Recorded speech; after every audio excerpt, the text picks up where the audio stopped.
Foi realizada na noite de quinta-feira a audiência de prestação de contas do trimestre da Secretaria de Saúde do município de Toledo. A secretária Denise Liel apresentou os resultados aos conselheiros e profissionais da saúde. Denise explicou detalhadamente todos os gastos empenhados e liquidados pela secretaria. Denise informou que neste primeiro semestre de 2011 foram feitas 15.684 consultas especializadas. A secretária detalhou ainda os números dos serviços das unidades de saúde, bem como os dados referentes aos exames do preventivo de câncer.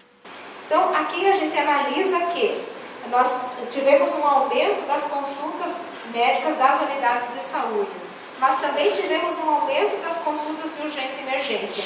E esse indicador nós queremos reverter. Nós queremos diminuir as consultas de urgência e emergência e aumentar as consultas de unidade básica de saúde. Então, é um trabalho que nós, internamente, a Secretaria de Saúde tem que fazer para reverter esse indicador. Tá? Nós conseguimos diminuir os encaminhamentos hospitalares e a nossa proposta é cada vez diminuir mais, no sentido de poder receber esses pacientes no hospital e atendê-los adequadamente no hospital. Consultas especializadas, nós não saltamos de 8 mil para 15 mil. Ao longo do ano de 2010, a gente foi progressivamente aumentando as consultas especializadas e agora chegamos nesse patamar médio de 15 mil consultas mês. No primeiro em 2010, nesse período, nós fizemos 1.350 coletas de preventivo. Só que esse ano nós estamos fazendo uma conta diferente.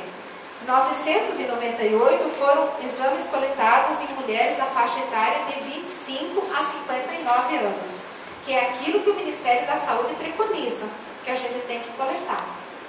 Só que nós não coletamos preventivo só em mulheres na faixa de 25 anos a 59 anos. Nós coletamos desde que a pessoa procure a gente, que tem vida sexual ativa e que precisa fazer o preventivo.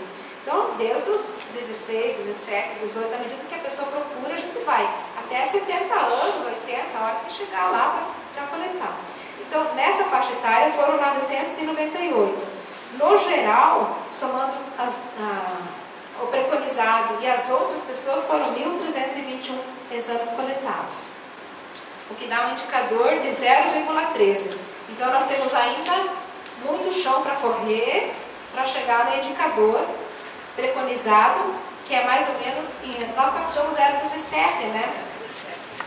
Nós pactamos 0,17, agora nós chegamos em 0,13. Então nós temos muita coisa para fazer, muito exame para coletar, para chegar na média de 0,17, tá?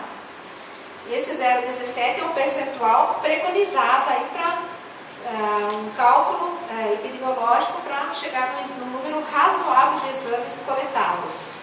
A secretária relatou também que os pacientes que precisam de transporte para outras localidades não vão mais de van. Agora o atendimento é feito pela linha Saúde por meio de um ônibus. A mudança foi elogiada por um usuário. Quando